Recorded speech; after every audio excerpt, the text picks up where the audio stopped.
Apple just wants you to buy both. They are selling you the same computer twice, just in two different shapes. The new iPad Pro runs the exact same M5 chipset as the MacBook Pro, and that's their entire business model. I have used both of them together for months, and what I found out was that the iPad can end up working as the touchscreen that your MacBook was never allowed to have. I'm Prithviraj, and at the end I will also share exactly which device is worth your money.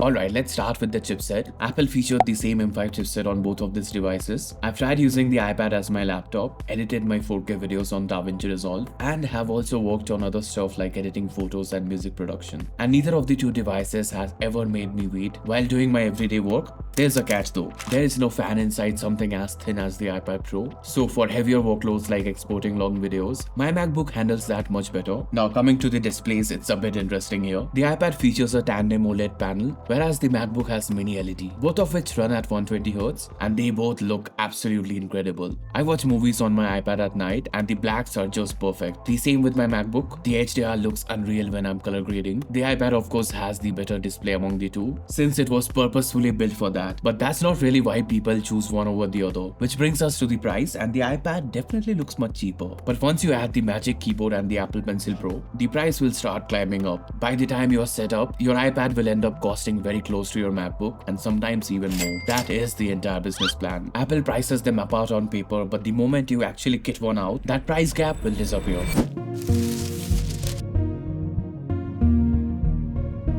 So as we discussed, the hardware is basically the same computer in two shapes, and that means software is something where Apple draws the line. Now to be fair, iPadOS 26 has made the iPad more Mac-like than it has ever been. You get real windows now, you can resize or stack them however you like. You also have the menu bar at the top with those traffic light controls, but that's where you start hitting the limits. As if you wanted to get any serious work done on your iPad, you will of course feel very limited. For example, we don't have a terminal on the iPad, and you still can't install apps outside the Apple App Store. My MacBook can also run multiple external displays, whereas my iPad can only connect one. Even something small as playing audio from two different apps at the same time, like I can watch a video or play a game and have Spotify running in the background on my MacBook. But as you might have guessed it, I can't do that on my iPad. And we of course know that the MacBook has no touchscreen support, so if that's something you might have wanted, even a $500 Windows laptop have had that for years now. And this is how Apple kind of separates the two devices, and that is exactly how they push you towards owning both of them. The iPad has the touch controls that the Mac refuses to have, so if you need touch input for something like digital art, you're stuck either buying the iPad for that one thing or finding a workaround with your MacBook. Apple could easily ship macOS on the iPad tomorrow, but they have been pretty clear that that's not the plan. Part of me gets that design argument, but one thing is pretty clear: the day the iPad runs macOS, it will be the day one of these two devices will stop existing. They keep the OS separate so that you make separate purchases. This makes the missing features stop looking like gaps. These gaps are actually the product Apple sells us. Just the way Apple decided to remove the headphone jack from the iPhone and then pitch the new AirPods in that same event. So it kind of makes sense in a business point of view. But if you actually do what Apple wants, that is to buy both of them, you get yourself the payoff I mentioned earlier. The iPad working as a touchscreen for your MacBook, that's kind of the reason this setup exists. But before that, we are really close to hitting 200k subs on this channel, so please consider hitting that subscribe button if you want the rest of iPad and MacBook content that I have coming.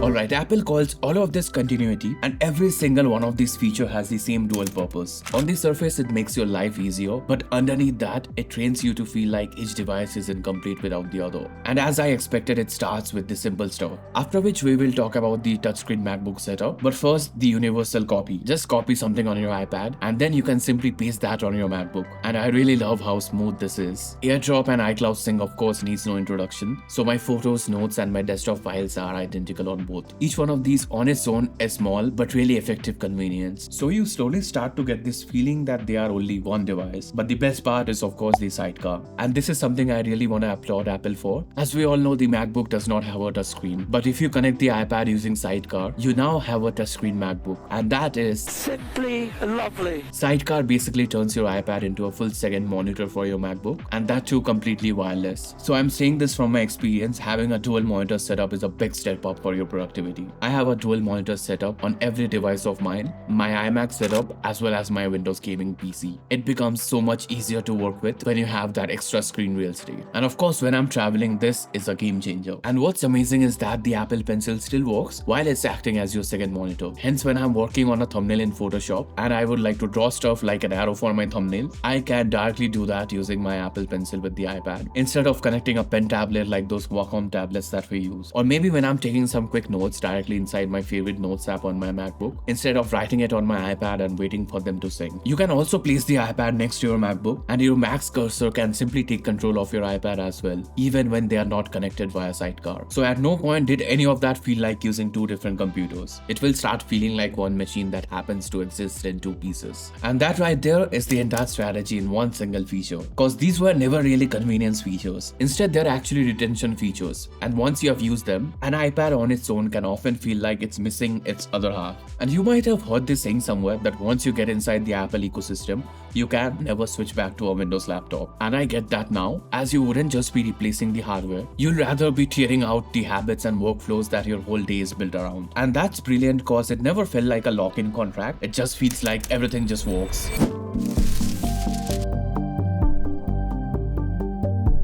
Now, to give you an idea about how well they both work together, I would like to share my own workflow so that you can decide for yourself if this is something you would like to have or if you just would like to save some money and get one device instead, which I will let you know soon. But every morning, my iPad is the first thing I often grab. Thankfully, it's not my iPhone cause I would just end up doom scrolling, which I don't really want. I like to plan out my day with my morning coffee. I'm using my own daily planner template on this app called Good Notes. I like to note down my daily tasks as well as time block my entire day right there itself. I will leave the link of the template in the description box in case you would be interested in that. After which I often scroll Substack and Threads cause I often find video inspirations from there and I simply note them down quickly on this scrapbook page that I have on Good Notes using the Apple Pencil, of course. For that brainstorming and loose thinking kind of work, the iPad is simply unbeatable, being very honest. Also, I mentioned this in my previous videos. I like keeping my work setup separate from my entertainment setup. So for all my heavy duty tasks, the MacBook handles everything I need to get done. But when I add that second display using my iPad, it simply makes things much more convenient. Like the Photoshop example I mentioned, this is exactly how I use it while creating thumbnails. Photoshop on the iPad is a cut down version and not the entire app. So instead, I run the full Photoshop experience on my MacBook, and on my iPad, I am able to get all the Apple Pencil benefits alongside. This right here is the whole touchscreen MacBook setup that Apple wants you to use. And when I'm traveling, the roles of course gets much more clearer. There's a study that found out that the iPad is the second most used devices on airplanes, and the iPhone being the first one, of course. I can simply binge watch my favorite movies and stuff like that. And in short, my morning starts with the iPad. I switch to my MacBook in the afternoon for doing my actual work, as when you're in a deadline, you need as much power and flexibility you can possibly get. And the iPad, of course, for those late night binges. I've stopped blending the two devices, and needless to say,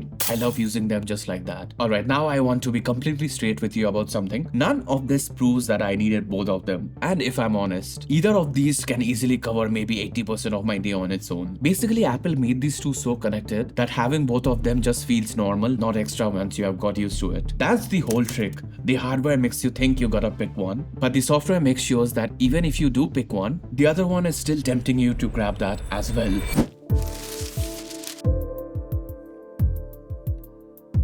And now we answer the real question, which one should you actually buy if you just could choose one? The overlap between these two is not Apple being lazy or confused. The similarity between the chipset, display and the price, all of that is deliberate. When both devices feel like flagships, neither one feels like a compromise. So there is never a good reason not to add the second one eventually. The iPad Pro is a phenomenal device, so is the MacBook Pro. Together they are the best setup I've ever worked on, and I mean that. Apple has figured out something most companies never do. You make more money building two products that complete each other than one product that ends the conversation. That's just smart business. We have to give credit where it's due. As a consumer, not so much. So if you can only get one, then this is my honesty. If your work requires desktop apps, big files and long timelines, the MacBook Pro is the one. No overthinking required. It's simply the more complete device. But if you are into creative work, say you're a digital artist or you like taking handwritten notes, the iPad Pro will make you smile every time you use that. And it's easily the best entertainment device you can carry around. Whichever one you buy though, you're not really ending the decision. You're simply starting a countdown to the other one. But in the end of the day, if you want one single device that does it all, then get the MacBook Pro, of course. Let me know your thoughts in the comments. But if you have a soft corner for the iPad and want to use it as your primary computer, then you are in luck.